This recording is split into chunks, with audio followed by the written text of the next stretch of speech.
Ils m'ont vraiment énervé les deux, hein, les deux. Vinicius et Kylian Mbappé, ils m'ont énervé aujourd'hui. Oui, la victoire elle est là. Oui, le Real Madrid a gagné, mais ils m'ont énervé. Le nombre de ratés, il est pas normal. Je suis désolé, mais le nombre de ratés de Vinicius et de Kylian Mbappé aujourd'hui contre Gérone, c'est incroyable. Oui, la victoire elle est là, 2-0 du Real Madrid contre Gérone, ça nous permet de remonter à la première place à ex-aequo avec le Barça, mais je suis quand même énervé. En première mi-temps, il y a 2-3 occasions pour Vinicius. Déjà, le coup de tête, on va pas vraiment l'attaquer sur le coup de tête. Il y a le face-à-face, il y a un face-à-face, les amis. Le face-à-face de Vinicius où il sort en 2 contre 1 avec Mbappé. Au lieu de frapper tout seul, il fait la passe. Pourquoi il fait la passe? Pourquoi il fait la passe? Ça n'a pas de sens. Il y en a des occasions, mais vu que ma mémoire elle est catastrophique, ça va prendre du temps pour que ça vienne. Mais une occasion qui m'a vraiment énervé les amis, sur ce match contre Gérone, c'est la dernière occasion du match. La dernière occasion du match, il y a Hendrick, il nous fait un rush de malade. Il se débarrasse de 1, 2, 3 joueurs sur sa conduite de balle, sur sa montée du coup en attaque. Il fait la passe pour Mbappé. Mbappé il fait un contrôle magnifique, contrôle orienté pied gauche, il met la balle devant lui. La finition. La finition, elle est horrible. Il fait une passe à Gazaniga, il tire même pas. Il tire pas en fait, il fait une passe à Gazaniga. Il a énormément raté Mbappé aujourd'hui, mais cette occasion-là de la dernière seconde du match, elle illustre la totalité du match de Mbappé et du Real aujourd'hui. Le nombre de ratés, c'est du jamais vu. Pas du jamais vu, mais alors, c'est vraiment gravissime. Hein. 22 occasions pour le Real Madrid. 22 occasions pour le Real Madrid. 5 frappes cadrées, 12 hors cadre, 5 tirs bloqués. 22 occasions. 22. Ils m'ont vraiment énervé les deux, Vinicius et Mbappé, et il fallait que je revienne par rapport à ça. Il fallait aussi revenir par rapport au match de Modric. Modric nous sort une masterclass aujourd'hui. Modric nous sort une masterclass. Et d'ailleurs, je viens de me rappeler d'une occasion. La passe à transversale de Modric du quasi milieu de terrain. La passe pour Kylian. Le contrôle, encore une fois, impeccable. Impeccable le contrôle de Mbappé. Et encore une fois, la finition, elle est horrible. C'est incroyable. C'est incroyable. La totalité du match, ça a été comme ça en fait. Et Vinicius et Mbappé, ils font ce qui est censé être le plus dur dans une action, et après ils ratent complètement. Les frappes sont ratées, les passes au dernier moment elles sont ratées. Ils m'ont rendu fou aujourd'hui, ils m'ont rendu fou. Vinicius, il touche à transversale sur ce match, mais le nombre de mauvaises décisions qu'il prend sur ce match, c'est incroyable. Du coup, pour revenir à Modric, les masterclass de Modric, son but il est incroyable. Son but il est incroyable. Contrôle poitrine, il laisse la balle rebondir, boum, un missile dans la cage de Casaniga. C'est pas tout à fait la lucarne, mais franchement, la frappe, elle était imparable. Elle était imparable, la frappe, et ça fait plaisir. Ça fait plaisir de voir Modric revenir à marquer des buts. Parce que je me rappelle, amis, j'ai dit pendant le live que je me rappelle qu'il y a une période où Modric, il mettait des buts à chaque match. Je sais pas si vous vous rappelez, je sais pas si c'est la dernière ou celle d'avant, ou même celle d'avant avant.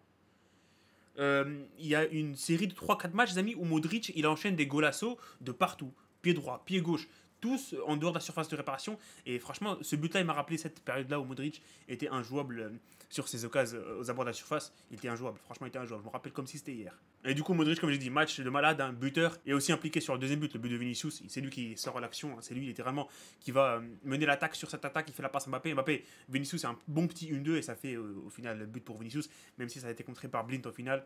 Il y a eu but, du coup ça a été donné à Vinicius. Et j'espère vraiment que Vinicius, ses amis, ce but, il va le faire revenir à son top. Parce que franchement, on va pas se mentir, ça fait plus de 1 mois qu'il n'a plus marqué. Et plus de 2 mois qu'il n'a plus marqué en Liga. Son dernier but en Liga, j'ai checké tout à l'heure, mais j'ai oublié, je crois que c'était contre le Betis, un truc comme ça. Il avait mis un doublé.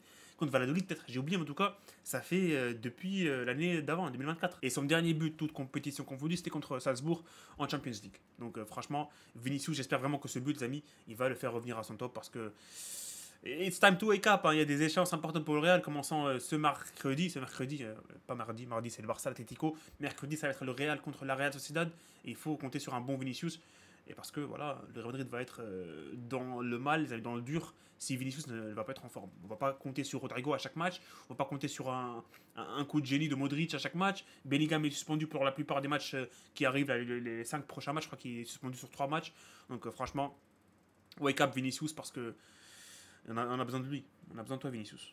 On n'a pas vraiment eu de problème défensivement. Cette équipe de Gérone, franchement, ils sont créés quoi? Peut-être 2-3 occasions. Hein. J'ai les stats devant moi, c'est 6 occasions pour Gérone, 2 frappes cadrées, 2 frappes non cadrées. À part l'occasion de Danjuma, je me rappelle le face-à-face qui a été refusé pour une position d'enjeu. Il n'y a pas vraiment une grosse occasion pour cette équipe de Gérone. Il y a aussi la parade que fait Courtois en début de match, mais franchement, l'angle sur cette occasion-là, c'était compliqué de la mettre dans tous les cas. Donc, franchement, il n'y a pas vraiment de difficulté dans cette équipe de Gérone. Et c'est pour ça que le Real Madrid gagne assez confortablement. Oui, il y avait 1-0 jusqu'à la 70e, 80e. Il y avait ce petit doute, les amis, il y avait ce petit stress par rapport au temps qui restait, et par rapport aussi au fait qu'il y avait une possibilité qu'il revienne, parce qu'on n'était jamais à l'abri. Hein. Et surtout avec le changement de Ancelotti où il fait rentrer Tchouaméni en défense centrale. Franchement, ça m'a fait un peu peur, mais au final, cette équipe de Gérone n'a pas été bonne, les amis, offensivement. Même l'entrée de Brian Hill n'a pas apporté grand-chose. pour cette équipe. Donc franchement, il n'y a pas vraiment de peur ou d'inquiétude par rapport au catch de Courtois sur la totalité du match, à part le fait que ça soit psychologique dans nos têtes, parce que franchement, sur le terrain, ils n'ont pas été bons. Ils n'ont pas été bons, ils n'ont pas été dangereux du tout par rapport au catch de Thibaut Courtois. Et le but de Vinicius, le deuxième, a complètement tué les espoirs de Gérone. En fait, le match d'aujourd'hui, il me rappelle un peu le match du Barça hier. Ça me fait un peu penser au match du Barça. Le Real, ou plutôt le Barça aussi, s'est créé pas mal d'occasions en première mi-temps. Et Gérone aussi s'était créé des occasions en première mi-temps comme Las Palmas, mais en deuxième mi-temps, ils n'ont pas existé. Ils n'ont pas existé. Après, oui, le Real s'est créé beaucoup plus d'occasions que le Barça hier, mais comme j'ai dit, je compare plus par rapport à Gérone et Las Palmas. C'est un peu le même scénario qu'on a vu hier du Barça contre Las Palmas. Je voulais revenir par rapport à la compo initiale. J'aurais dû bien sûr en parler beaucoup plus tôt, mais le fait que Vinicius et Mbappé étaient coincés dans ma tête, les amis, il fallait sortir ça avant. J'ai un problème, franchement, avec la compo initiale de Ancelotti, les amis. Pourquoi il me sort un 4-2-2-2 aujourd'hui? C'est la première fois de la saison, il le sort.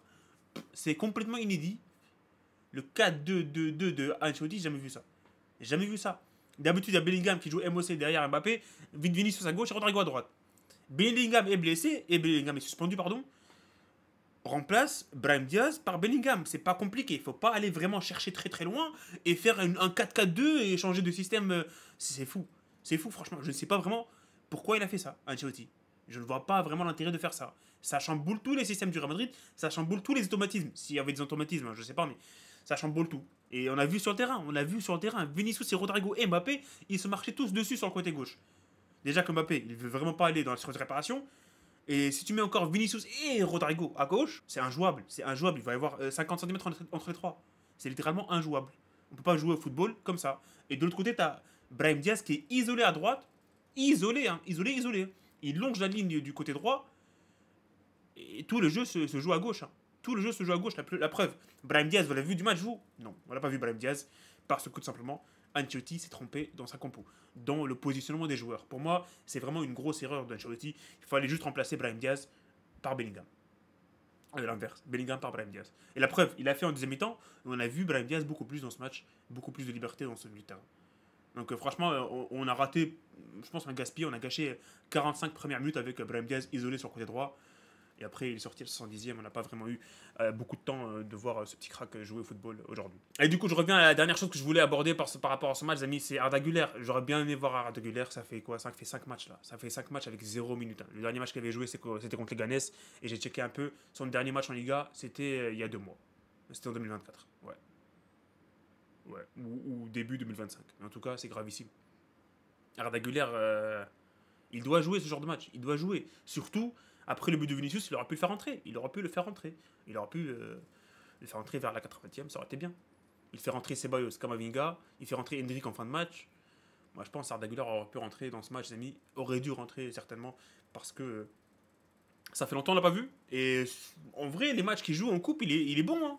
Il est décisif. Hein. Il avait marqué contre Deportivo Minera, il était bon contre Tavigo, il était bon aussi contre Leganés. Donc, je vois pas pourquoi Ancelotti, franchement, il a complètement boycotté Arda Güler récemment. 0 minutes de jeu sur les 5 derniers matchs. 0 secondes. C'est dommage, parce que c'est un crack. Et moi, je pense qu'il mérite de jouer Arda Güler. Et en plus, je pense aujourd'hui, hein, lui ou Brahim, hein, un des deux, ils auraient fait beaucoup de bien à ce Real Madrid dans ce poste de milieu offensif central, dans ce poste de numéro 10 derrière Mbappé. Mais voilà. Aujourd'hui, on a eu le droit, les amis, à Mbappé, milieu offensif. Mbappé, numéro 10, numéro 8, numéro 7, numéro tout. Il a joué partout Mbappé aujourd'hui, mais pas buteur. Il n'a pas joué buteur.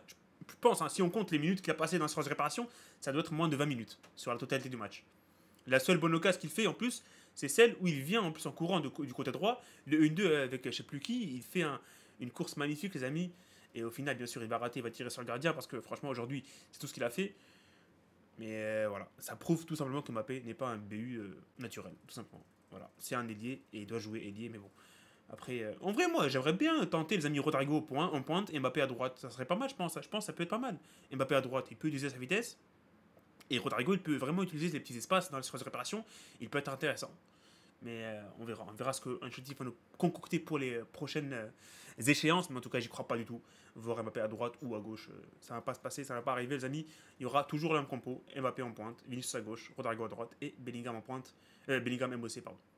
Donc, je pense que j'ai dit tout ce que j'avais à dire par rapport à ce match. Hein. Victoire facile du Real, franchement, il n'y a pas eu vraiment beaucoup d'inquiétude par rapport à la cage de Courtois. Donc, on a marqué notre premier but à la 42e grâce à Modric et le deuxième but en fin de match à la 84e grâce à Vinicius. Donc, victoire du Real. Donc, pas grand chose à dire par rapport à ce match de plus que ça, les amis. Je pense avoir dit tout ce que j'avais à dire. Et voilà. Dites-moi dans les commentaires, en tout cas, votre homme du match. Dites-moi si vous êtes d'accord avec Modric, homme du match ou pas. J'attends, les amis, vos réactions dans les commentaires. Ça sera tout pour cette vidéo. Salut et profitez des vôtres. Et à la Madrid.